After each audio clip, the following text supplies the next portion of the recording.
कल्पना करा, इंजिनिअरिंग पूर्ण झाल्यानंतर अनेक महिन्यांच्या नोकरीच्या शोधानंतर अखेर तुम्हाला एक कंपनी जॉब देते. तुम्ही घरच्यांना आनंदाची बातमी सांगता, मित्रांना पार्टी देता, भविष्याची स्वप्न रंगवायला सुरुवात करता. पण एक दिवस सकाळी ऑफिसमध्ये पोहोचल्यानंतर समोर दिसतं एक कुलूप. फोन बंद, कंपनीचा मालक गायब आणि तुमचे पैसे, तुमचा पगार आणि तुमची नोकरी सगळंच एका क्षणात गायब झालेलं असतं. पुण्याच्या हिंजवडीमध्ये जवळपास 700 IT अभियंत्यांसोबत नेमकं हेच घडलं आहे. आणि म्हणूनच हा प्रकार फक्त कंपनी बंद होण्याचा नाही, तर हा एक मोठा जॉब स्कॅम आहे का? हा प्रश्न आता उपस्थित होत आहे. या व्हिडिओच्या माध्यमातून हे सर्व प्रकरण सविस्तरपणे समजून घेऊयात. नमस्कार, मी संतोष. तुम्ही पाहताय थोडक्यात. महाराष्ट्रातील पुणे आणि पुण्यातील हिंजवडी देशातील सर्वात मोठ्या IT हबपैकी एक. लाखो तरुणांचं स्वप्न म्हणजे हिंजवडीत नोकरी. देशभरातून इंजिनिअरिंग पूर्ण केलेले विद्यार्थी इथं येतात. अनेकांना वाटतं की एकदा हिंजवडीत जॉब मिळाला की आयुष्य सेट झालं. पण याच हिंजवडी 2025मध्ये एक नवीन कंपनी सुरू झाली. नाव होतं think tech technology India private limited. कंपनीचा सेटअप पाहिला तर कुणालाही संशय येणार नाही. मोठं ऑफिस, कॉर्पोरेट वातावरण, मुलाखती, training, HR team, campus placements, सगळं काही अगदी खऱ्या IT कंपनीसारखं. कंपनीनं विविध कॉलेजांमध्ये जाऊन फ्रेशर्स इंजिनियर्सची भरती सुरू केली. इंजिनिअरिंग पूर्ण करून नोकरीच्या शोधात असलेले शेकडो विद्यार्थी या कंपनीच्या संपर्कात आले. त्यांना सांगितलं गेलं की कंपनी मोबाईल ॲप्लिकेशन आणि वेबसाईट डेव्हलपमेंट क्षेत्रात काम करते. भविष्यात मोठे प्रोजेक्ट्स मिळणार आहेत. करिअरची उत्तम संधी आहे.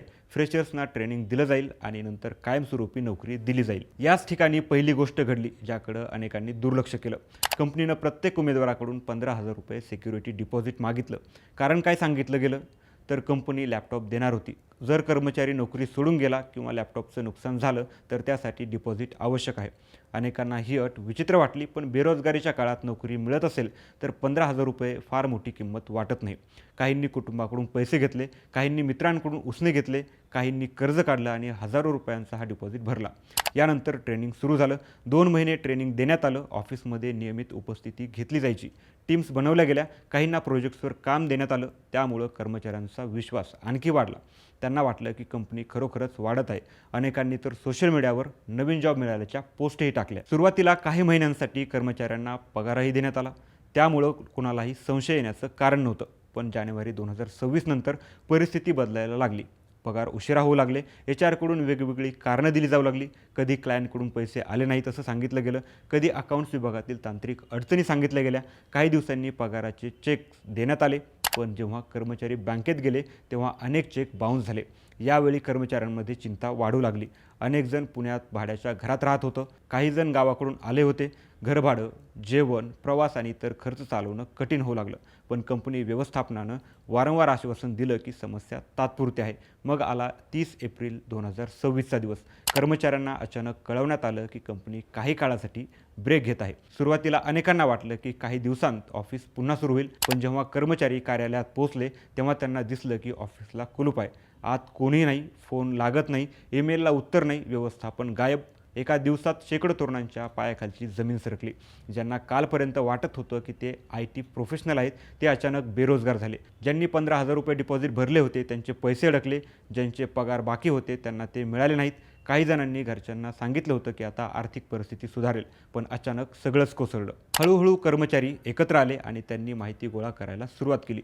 तेव्हा समोर आलं की अशा प्रकारे शेकडो लोकांकडून डिपॉझिट गोळा करण्यात आलं. काहींच्या मते हा आकडा 700 कर्मचाऱ्यांपर्यंत पोहोचत होता.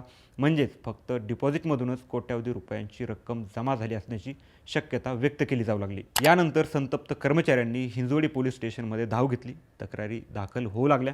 माध्यमांनी या प्रकरणाचा पाठपुरावा सुरू केला आणि अखेर पोलिसांनी कारवाई करत कंपनीचा संचालक हर्षल भानुदास ठाकरे याला नाशिकमधून अटक केली. विशेष म्हणजे हर्षल ठाकरे हा उच्च शिक्षित असल्याची माहिती समोर आली आहे. पोलिसांच्या तपासात त्याच्या इतर 2 सहकाऱ्यांची भूमिकाही तपासली जात आहे. त्यामुळं हा प्रकार फक्त कंपनी बंद होण्याचा आहे की सुरुवातीपासूनच नियोजित आर्थिक फसवणूक होती याचा शोध आता पोलीस घेत आहेत. या संपूर्ण प्रकरणातून एक मोठा प्रश्न समोर येतोय. आज IT क्षेत्रात नोकऱ्यांची स्पर्धा प्रचंड वाढली आहे. फ्रेशर्सना संधी कमी मिळते. अशा परिस्थितीत अनेक जण कोणीही संधी गमावू इच्छित नाहीत. याच मानसिकतेचा फायदा काही कंपन्या घेतात का? नोकरीच्या नावाखाली सिक्युरिटी डिपॉझिट घेणं, मोठी स्वप्न दाखवणं आणि नंतर अचानक गायब होणं ही पद्धत नवीन नाही. पण हिंजवडीसारख्या देशातील प्रतिष्ठित IT हबमध्ये एवढ्या मोठ्या प्रमाणात असा प्रकार घडल्यानं अनेक प्रश्न निर्माण झाले आहेत. सगळ्यात महत्त्वाचा प्रश्न म्हणजे या 700 तरुणांचं पुढे काय? अनेकांचा मौल्यवान वेळ गेला, काहींनी इतर जॉब्स ऑफर सोडल्या, काहींचा आत्मविश्वास तुटला, काहींना पुन्हा शून्यातून नोकरी शोधावी लागणार आहे. आणि म्हणूनच हा विषय केवळ एका कंपनीचा नाही, हा विषय आहे त्या 700 कुटुंबांचा, ज्यांनी IT क्षेत्रात उज्ज्वल भविष्याचं स्वप्न पाहिलं होतं. आता तपास सुरू आहे, आरोपी अटकेत आहेत. पुढील चौकशीत आणखी धक्कादायक माहिती समोर येण्याची शक्यता आहे. पण एक गोष्ट निश्चित आहे, हिंजवडीतील हा कथित जॉब स्कॅम महाराष्ट्रातील IT क्षेत्रासाठी एक मोठा धडा ठरणार आहे. तुमच्या मते ही फक्त कंपनीची आर्थिक अडचण होती की सुरुवातीपासूनच आखलेला जॉब स्कॅम होता? तुमचं मत कमेंटमध्ये नक्की सांगा. हा व्हिडिओ आवडला असल्यास लाईक करा, शेअर करा आणि थोडक्यातला सबस्क्राईब करा.